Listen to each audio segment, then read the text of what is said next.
মোৰো ভাল লাগিছে কুম্ভ মেলাত গৈ কিছুমান মানুহ পাইছোঁ আৰু ভাল লাগিছে সেৱা কৰি কেনে এনেকৈ আপোনাৰ আশীৰ্বাদ দি থাকক মই কাম কৰি থাকোঁ আগতে নমস্কাৰ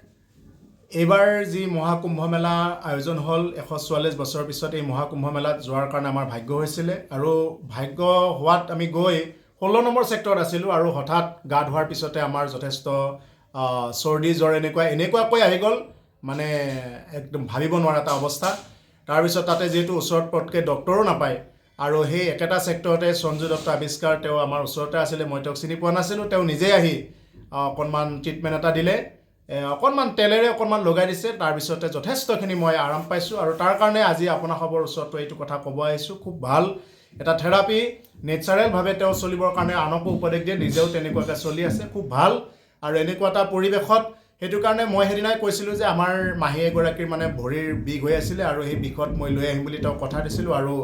আজিৰ পৰা এসপ্তাহ আগত আমি বেমাৰীটো লৈ আহিছিলোঁ এতিয়া যথেষ্ট 70% যথেষ্ট আৰাম পাইছে এসপ্তাহৰ ভিতৰত